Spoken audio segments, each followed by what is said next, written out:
and I think I was probably the greatest thing that happened to him, but I can't take vote.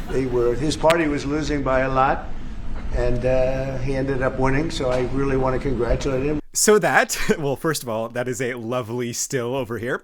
But first of all, that is Donald Trump having his first meeting with Mark Joseph Carney of Canada. Now, this was a pretty monumental meeting with a few little interesting tidbits in the questioning period here that we'll talk about a little bit here. But really, this video here is about Canada as a whole and Canada's future as a country. You see, growing up in Canada, everyone thought everything would be rosy. We were amongst the richest countries in the world, if not the richest people in the world around the year 2013. But now, let's just say things aren't looking so good these days. You know, the election wasn't that long ago, and there was a litany of 12 to 15 really big issues, and really like 4 key ones, and set in stone a new path for Canada. And why I felt like I needed to make this video was to speak on behalf of, well, I guess these people here, the 18 to 54-year-old crowd that did not want this government to come into power.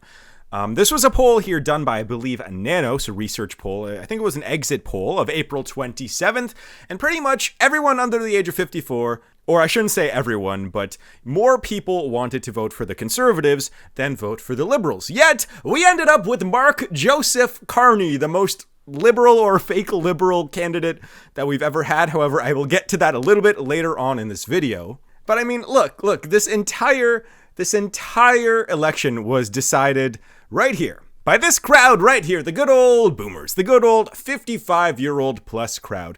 And in my honest opinion, it's because boomers wanted to see something like this. You see, I honestly believe that a large portion of the Canadian election that recently happened was decided because old people wanted to see a clip like this. Now, what I'm going to show you here is Donald Trump getting asked about making Canada the 51st state. Now, we're not going to air this whole clip here, but I'll just show you a little bit because he talks about it for a minute or two. Mr. President, you had said that Canada should become the 51st state. No. Well, I still believe that, but you know, takes 2 to tango, right? But no, I do. I mean, good I old believe laugh there from Mark J. Carney.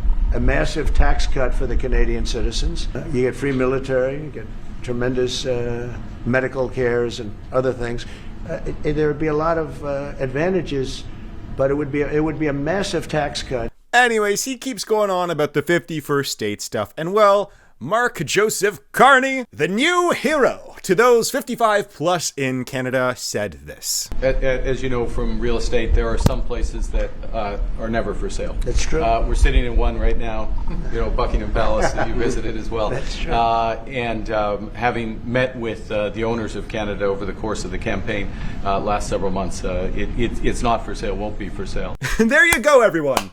Finally, everyone age 55 plus got what they wanted. They got a Canadian Prime Minister that said face to face that Canada will not become the 51st state. No matter how many young people's lives we need to sacrifice for Canada, Canada will never become the 51st state. Now again, I'm not for Canada becoming the 51st state at all, but when I was looking at the election issues that people cared about, it was mind-blowing to me because, as you can probably tell from the thing that I showed here before, those in this group right here, the 18 to 34-year-old crowd, their number 1 and number 2 issues were the cost of living and housing, and then I think it was followed by the job market, and then it was the Trump stuff afterwards. It was number 4 or 5 issue with the 51st state stuff. And it was very similar to the 35 to 54-year-old crowd here, but for the 55-year-old plus crowd, the one that got in, the one that went to the polls and voted in a Wall Street banker into our government, well, their number 1 issue by far, was pretty much standing up to Donald Trump. So here I found the actual polling from Abacus data of what people really cared about in this election. So 18 to 29, reducing the cost of living, as well as those 30 to 44 and 45 to 59. That was the number 1 issue. But no, not for anyone that is old. Anyone that is old, they wanted to deal with Donald Trump. Half of all people consider that the number 1 issue. 18 to 29-year-old voters and those 30 to 44 pretty much did not care about this at all. I mean, 25%, so, you know, not a super important factor for most people. Again, making housing more affordable was the second most common thing for young people, followed by growing the economy, making Canada a better place to live. Keep in mind, making Canada a better place to live was more important to young people than anything, all the Trump stuff that you see on TV. And lastly, this one I found interesting. No one really cares about the budget or the deficit, so we have some work there to do maybe on my channel to help educate people towards that. We'll cover that in this video. And obviously, no one gives two craps about the public services here in Canada because, well, I mean, everyone really, really wants them to keep working, but we all know that they just kind of stopped working in the last decade. So I think that's a little bit of like nihilism for public services. But this chart here shows you two things. One, of the voter mindset, and two, who actually went out to go and vote. Because no one here in the blue went out to vote, very little people in the green, the aqua here, went out to vote, and pretty much everyone in red went out to vote. Now, that brings me to the point of this video, which is Canada's future, and my thoughts on both the Liberal government and the current leader, Mark-Joseph Carney. But now before I really dive into Canada and its future, I do want to briefly talk about my thoughts on the election. And to be honest, this is the first time where I've seen actual propaganda and got to see live political commentators from all around the world think that they actually know what they're talking about in regards to Canada and its politics. Because oh boy, did I have many nights where I spent, texting people and, just going crazy about what I was seeing online and on television. And it was insane. So the Canadian election. Now, as you know, Canada, just a few months ago, all of the top topics of Canada were that, Trudeau was really bad and that the country was on the brink of economic collapse. And that still is the case, as you can see from a recent Wells Fargo report saying that Canada is on the verge of another recession. Now, Canada has been in a recession, as we know, a GDP per capita recession for, you could argue, for the better part of 10 years, because really Canadians have pretty much stayed the same or lost ground in real GDP per capita. Hence, the Conservative candidate Pierre Poilievre repeating this same phrase 16 times during the election, the lost liberal decade. He said that so many times. It was pretty annoying. I think it annoyed a lot of people, but he wanted to drill that into everyone. We went through a lost liberal decade. And that is the truth. However, again, the economy was tanking. Everyone was talking about crime, immigration, housing. All of these issues were on the forefront of Canada up until a few months ago, and this was good. We were finally being honest about these things as Canadians out in the open and not just being polite. Now, there were two things that decided to change the course of news in Canada. One of which was when Trump decided to start talking about Canada joining the United States as the 51st state. And that was really, really big. And the second was this. China, 67%. European Union, 39%. Vietnam, 90%. Taiwan, 64%. We're going to charge them 30%. Sorry, the chart here gets me every single time. Like 2%. I don't know. This whole thing I remember it just seems so wacky to me. Like bringing out an entire chart with the exact numbers, and tied to a very, very simple algorithm for tariffs. I don't know. The whole thing was just so hilarious to me. And announcing this as Liberation Day when months earlier he had another Liberation Day that people forget about. But regardless, these things really drastically changed how Canada thought about its own election. Because prior to all this stuff, the 51st state and the tariff stuff, the Conservative Party was expected to have the largest majority in the history of Canadian politics. And this is where I say a little bit of actual propaganda started to form. Because ever since Trump started talking about the 51st state stuff in the winter and this tariff stuff, as he is showing right here, immediately the leader of the Conservative Party, Pierre Poilievre, came out like within 24 hours of all this stuff. Whenever Trump would say anything about Canada and make an announcement saying, Canada will never be the 51st state. We're going to be a strong, independent nation. We will not rely on the United States anymore. We're going to build our own industry. Saying all this stuff in all these press conferences. Now, it didn't occur to me that the leader of the opposition party of this country would not show up in the news and would not show up on the social media feeds of the vast majority of people in this country. And I didn't really realize this until talking to a lot of friends and family about these political issues. I would bring up to them, some stuff about Carney that was negative, some stuff about Pierre that was positive, and vice versa. But I just found that they wouldn't see a single positive thing from the conservative news, just period. Not a single article. And keep in mind, the Conservative Party in Canada, for anyone that is not a Canadian viewer, they are not a super far-right party compared to the United States. In fact, I had this argument. If you were to lay out the policies of the Conservative Party of Canada and lay it out right next to someone like Bernie Sanders, just policy by policy, you could make a good argument that the Conservative Party of Canada is slightly more left than Bernie Sanders. The Conservative Party is definitely more left than Kamala Harris and Joe Biden. Why I bring this up is because the very same people, and I swear, that I talked to about loving Kamala Harris for the election and hating Donald Trump, they viewed Pierre Poilievre, many of them that I talked to, they viewed him as almost like the devil, which I found quite strange. You could argue that some of his rhetoric was very negative against Canada, but that's every opposition leader in the history of this country.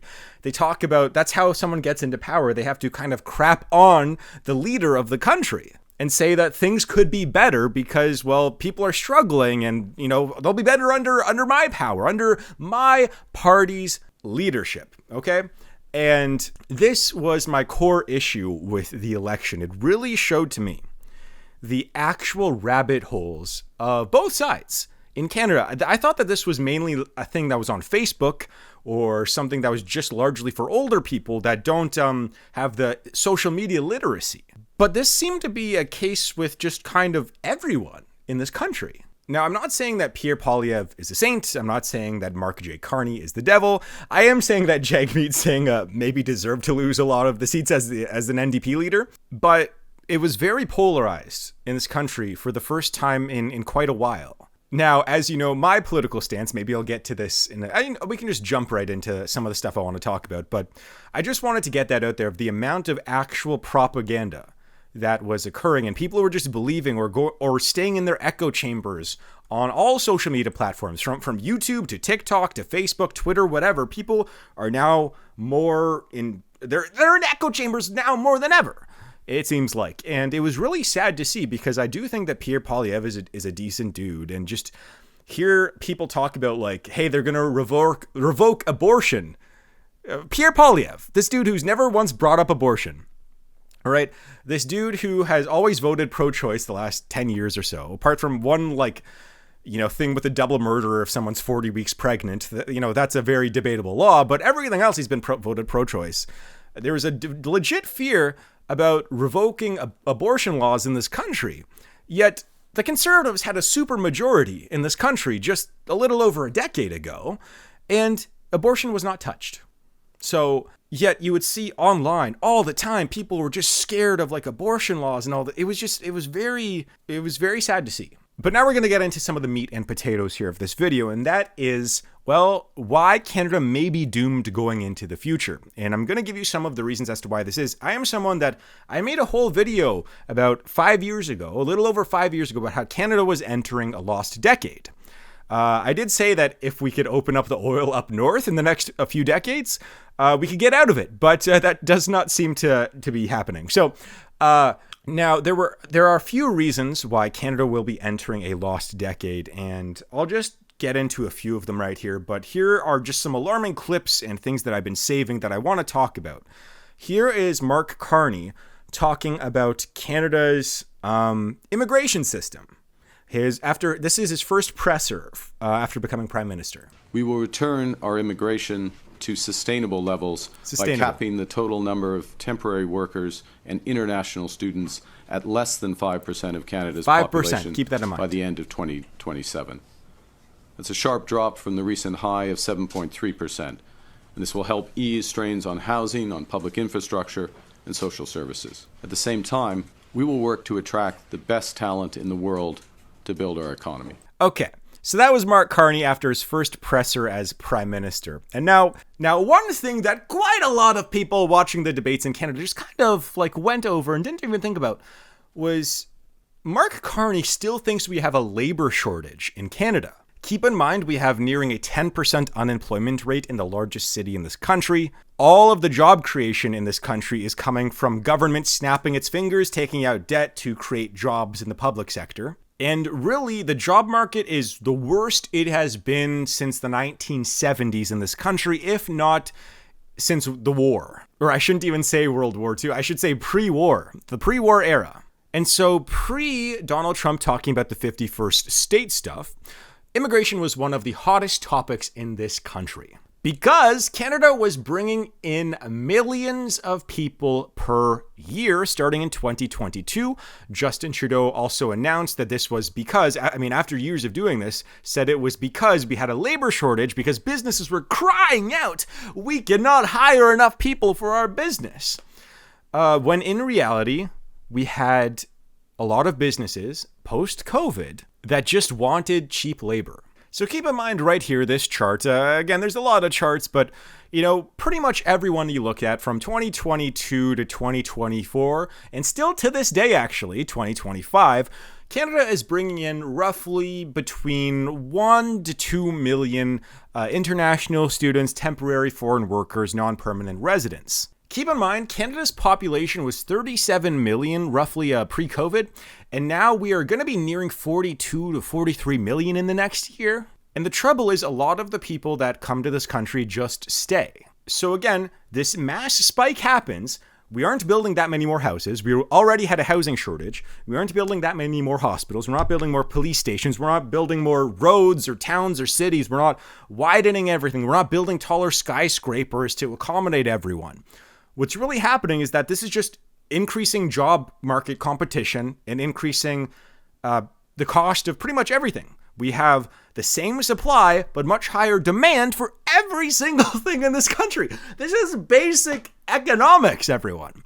So when Mark Carney is saying that he wants to keep this number, which was, I think we were at 2.3 million people. If we were at 7.3% of the population, which is about 2.3 to 2.5 million people. He wants to lower that to 5%, which is about 2 million people. This is still insane. This is insanity. And I was saying this before the election, like he is a literal believer that we still have a labor shortage in this country. The country with the worst job market in the Western world right now. The economy that the OECD says is the most anemic in the G7 and sort of the G20. We have a labor shortage. That is not the case. Wages haven't risen, and we have the young people to accommodate all of these jobs. But there's a lot of lobbying going on, or there's a believer that just having a higher population is just good for this country. Now, this is a really important chart I want to show you guys right here. Hopefully I can get this properly on screen. But this shows net migration as a percentage of the population. So I want everyone to think about some of the most great times that we think about in history. The Renaissance, for example, a very big economic and cultural explosion where everyone was starting to earn a little bit more money, where standard of living was rising, education was exploding, people were living better during the Renaissance. Does anyone remember what happened before the Renaissance? Anyone want to take a guess? What caused the Renaissance?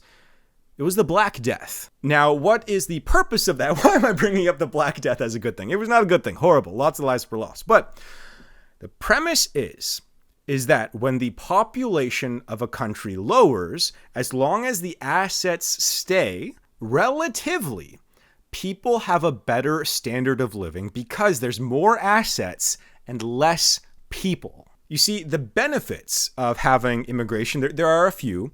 They are stuff like you have a stronger total GDP, you have a bigger military power, you have the potential to be more innovative because you have more people. However, that's a bad argument, as we saw with the Renaissance. But, there's positive things. But generally, if you care about the average person in your country, typically, the higher the net migration, the worse your economic conditions will be in this country. And again, this data is from the World Bank here. So, I mean, you can take that for what you will. I think that they're fairly accurate. GDP per capita growth, net migration, and total population size taken from the World Bank 2025 database. Now, you can see here things like, think about Latvia and Lithuania, Croatia, Greece, blah, blah, blah. You go down the list here. Greece is now, I'll do a whole video on Greece actually, but Greece is now a pretty thriving economy relatively to how they used to be. And if you were to exclude the refugee crisis they have right now, an asylum seeker crisis, they haven't really had any super big immigration, a large immigration spike. But yet, the countries here that had a large immigration spike, they're at the bottom end here. We see the Luxembourgs, we see the Spains, we see Iceland over here as well. And look, Canada's right there. Canada's right there, and we're gonna be closing in here. Regardless, what I'm trying to say here is that I'm from a different school of economics than what Mark Carney is. Mark Carney is from a Keynesian, and I wouldn't even say that. He is from a modern monetary theory school of economics. He believes that having more people, driving up asset prices to avoid recessions, printing money, taking on debt, all of these things are part of his core philosophy. But wait, there is more. So instead of getting stuck on this here, let's jump to the next one. So now, the great leader, Mark Carney, thinks that he is going to be running the largest deficits in the history of Canada. We're going to be taking on so much debt in this country, we're going to feel like, I don't know, we're going to feel so good on running the country on this debt. We're going to feel so good for about a year, and then it's going to be really, really bad. So why I'm showing this chart right here is Canada's interest on its debt has finally surpassed its federal health transfers. So all the money that we put into healthcare in this country federally, not provincially, but federally, it is now surpassed by the interest on the debt. Now, Canada's debt isn't horrible at this very second. It's in an okay spot, but the Liberal Party plan wants to add, $60 to $100 billion deficit for the next 4 years in a row. So we're going to be adding lots of debt. And here's the thing. If you were to look over the Liberal Party plan, maybe I'll pull that up here. If you were to look at the Liberal Party plan here. Now, one of the things that I did give props to is I do think that it was a good idea for the federal government to start building some houses. Back in the day, a lot of people don't know this, the federal government in Canada used to build quite a large chunk of all Canadian houses. I think it was between 30 and 40%. I think it was up to 50% in some years, but quite a lot of houses. And then around 1990s and then finally in 2003, it got the death blow. The federal government stopped building houses and stopped funding them directly. Nowadays, when we give money to start building housing federally, or even provincially, we give it to contracts to private construction companies, and then they do whatever they want with it, pretty much, as long as they pay back the loan or use that money for whatever the government wants. However, it's a pretty good idea to just use this directly to build homes, in my opinion. The trouble is, it's nowhere near enough money. This will not make a dent.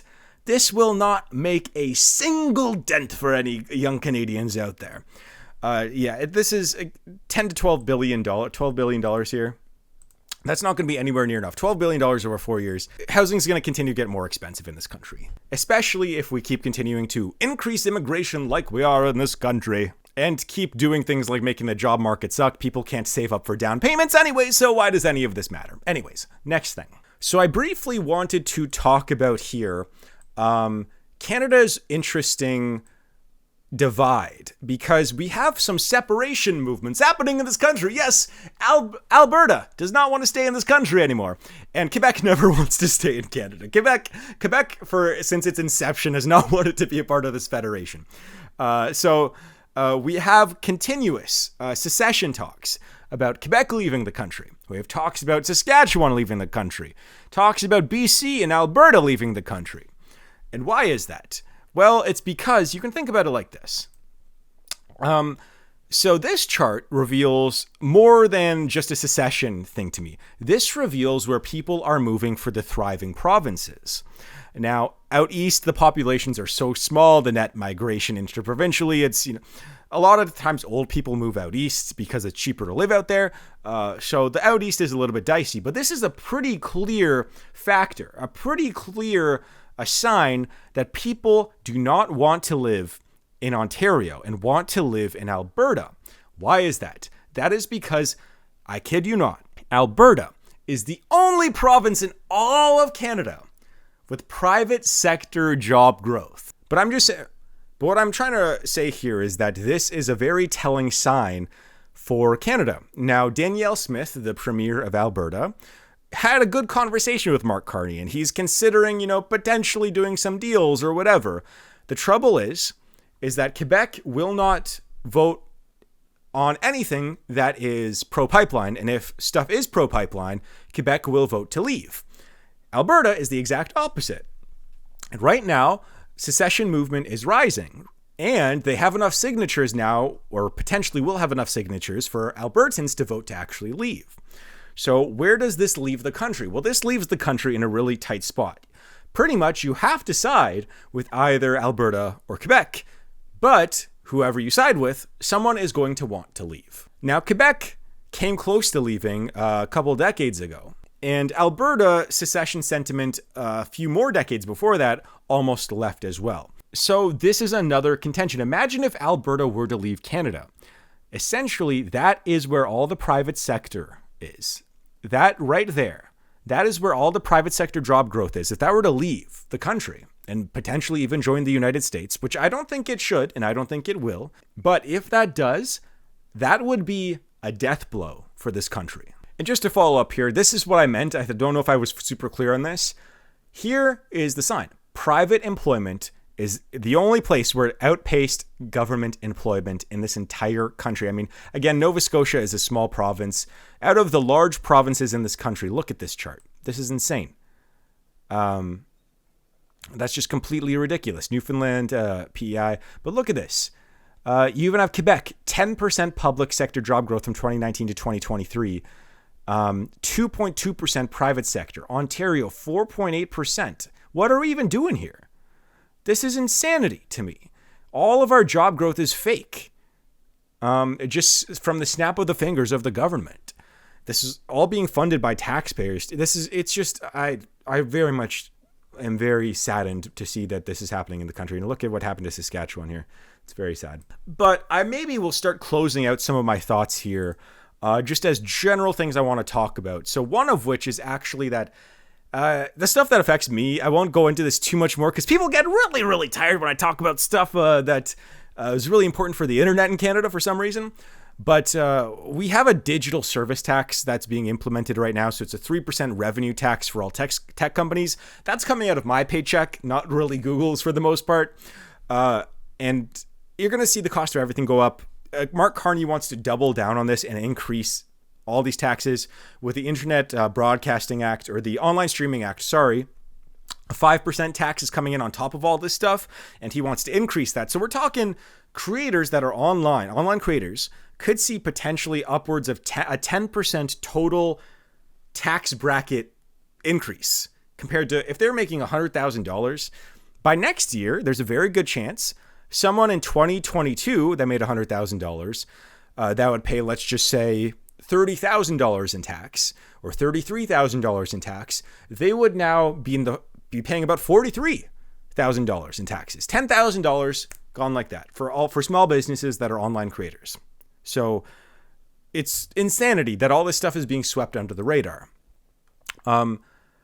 You can see here that quite a lot of the growth in Canada is coming from debt expenditures and from deficits. This is also not a very good sign for this country. We have the American Investment in Canada Index, which is, this is also another pretty sad chart here.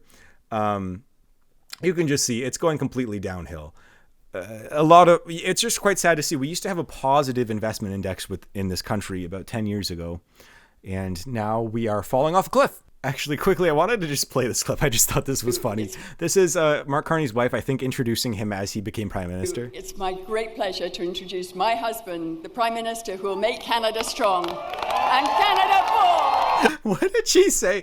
I thought, all I heard was, and make Canada poor. I was like, what did she actually say? I couldn't actually figure that out. I just thought that was pretty funny. Let's make Canada poor, everyone. Let's make Canada poor. All right, let's move on next year. So I heard something about how Russia was interfering in Canadian politics last year. And I just wanted to bring up, the northern perspective here. There would be They're a ton fairly of large YouTube channel in Canada. crazy. And he was talking about how he was reached out from Russian, I guess, oligarchs or Russian state people about potentially investing in their channel. And this has happened to a lot of Canadian conservatives. Allegedly, people got contracted to, not through their knowledge, but a lot of people got contracted in Canada. I think that one of them was Lauren Southern, I think. One was someone who I think used to work for the Daily Wire, if I believe. That's correct. But a lot of Canadian people. Now, here's my question.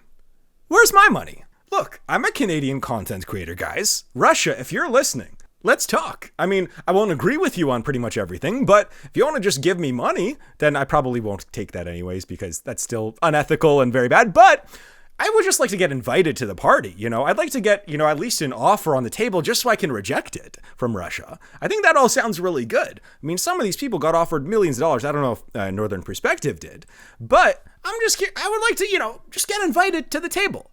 So many conservatives seem to get invited by Russians, to get funded by Russians. I just want to, feel like I'm wanted. I want to get courted by Russia and then flat out reject them. Is that so much to ask as a creator? But now, look, I don't want to make this video too much of a ramble, more than I already did, actually. But I want to close this out with my thoughts on just generally what I think will happen to this country, because last time it somewhat came true after the last election. So here we go again. I do think that a lot of people kind of got propagandized into thinking that, Mark Carney would be the solution to all problems and to defend us against the evil United States. And I understand that Donald Trump saying the 51st state stuff, it's not cool. And I think that's very disrespectful. I take anything like that seriously, but not literally, because it's Trump. You can't take anything he says literally. I mean, if everyone did, then, the world would just be absolute chaos right now, which it somewhat is. But I mean, that man, he can lie in the same sentence sometimes. So I think that with that stuff, I think a lot of people were especially watching a lot of CNN and watching a lot of CBC, and they were hyper-focusing on that issue. And I saw a lot of left-wing content creators that I follow on YouTube, because shocker, I actually do watch a lot of left and right-wing commentators, because I just get interested in people for entertainment value, for agreeing, disagreeing. I just like to watch different kinds of takes. But the amount of left-wing people, this is maybe what I'll close out with. The amount of left-wing political commentators in Canada and in the United States that view Mark Carney as a win for left-wing politics is insane. Insane to me, because he is not on most issues very left-wing at all. The one issue where I think he's more left-wing than the last Liberal Party is potentially environmentalism. But with the way he's talking about oil, maybe that's not even going to be the case. But think about this guy's background and what the left wing in this country voted for. This guy was a literal Wall Street banker at Goldman Sachs, I believe. I want to get that right. Yes, at least according to the most trusted source in the world, Wikipedia here. He did work at Goldman Sachs. 13 years at Goldman Sachs, and worked in their Boston, London, New York City, Tokyo, and Toronto offices. And co-head of sovereign risk. So this dude, executive director for emerging debt capital market. Okay, so you have to think about this. This dude was a literal Wall Street and Bay Street investment banker. So keep this in mind. This is who the left wing started championing. He is also a central banker that a lot of people in Britain hate, and a lot of people in Canada did not like, because his thing is to inflate asset values to avoid recessions. Which in the long run, if you inflate asset prices and to avoid recessions, what you're doing is you're pricing out the next generation who don't own assets. And this is of his literal belief. His literal belief. So here he is, that the governor as the governor of the Bank of Canada. Scrolling down here, we get to his very famous, actually not the Bank of England, his work at Brookfield. Okay, so he was the last 2 years or 3 years, he was the chairman of the largest private equity company in Canada, and arguably the largest company in Canada. Think about this. This blows my mind. The left-wing party in this country voted for a Wall Street banker who also was the chairman of the largest financial company in this country, or arguably the largest, depend on what you view it as. Assets under management they were, but they're pretty close now to a lot of the top companies. Regardless, this dude, as I said before in previous videos, could be worth $50 million, or he could be worth $500 million.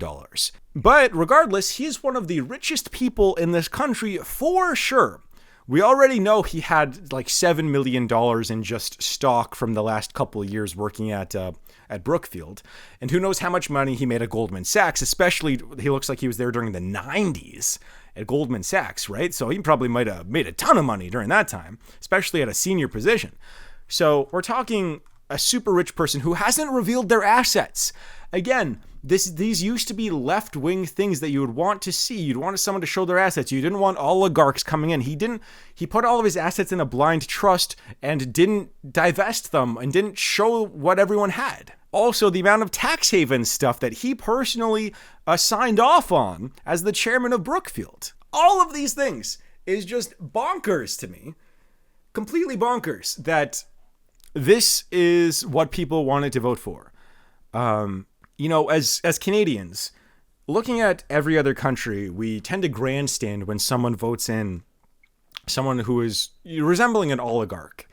And this election showed that we're no better at all. If someone says the right things to the right people, this time it was the people age 55 and up. If someone says the right things, that's just who's going to get in. Or regardless of what they are honest about or not, if they say the right things, that's all that matters. And so I could dive into this a lot more, but to me, I think that's where we're going to wrap this up here about my thoughts on just the general election here. There was, personally, it would have been beneficial for me to have the Conservatives get in because they want to revoke the internet laws that will be implemented in December of this year. Also, they would have revoked the potential 10% additional taxes that I will be paying, which is insanity. That, again, I guess that a lot of people aren't up to date on the financial stuff on the YouTube space as I am. But again, 10% additional taxes coming to this country. So for creators, wow, my eyes get really white with Wikipedia. Eh? So regardless, I guess that's where I will kind of leave this is I think that going into the future for Canada, I don't see anything in the plan here that will get Canada to a better place. And keep in mind, I am a swing voter. In fact, I was very much a big fan of Jack Layton and Tom Mulcair, which essentially was our NDP party. Some people call them the Socialist Party. They're kind of just more of a Nordic style of capitalism, I guess. Where low corporate taxes, low taxes for businesses, higher taxes for employees. That way it promotes people to start businesses, and people that don't take the risk, they get to take the burden, but also get a lot of benefits. I think that's a pretty good system relative for humanity. However, the NDP has kind of taken a sharp turn recently and just trying to grab at any straw they can. And it's quite sad to see the decimation of the left-wing party. Again, this party, being completely honest, I did vote Conservative in this election. Shocker. Now, I will just mention one of the strange things that, yes, I'm a swing voter of NDP or Conservative. I'm literally swinging from like our far left to, not our far right, we have the PPC, but from our farther left party to our right-wing party. But the differences in those parties really just come down to civil liberties, which the Conservatives are now for, which is the insane part of this, that the Conservatives are fighting for actual civil liberties, being more anti-authoritarian and being pro-small business. Obviously, if the Conservatives were to get in again, it would have benefited me, but now I'll have to deal with the insane taxes until I leave this country. So, and where will I go to? Who knows? Where will we go to? I guess we'll find out. I'll tell you guys in a future episode, but sorry, this was a little bit more of a ramble than I thought. Thanks for watching, guys. See you guys soon.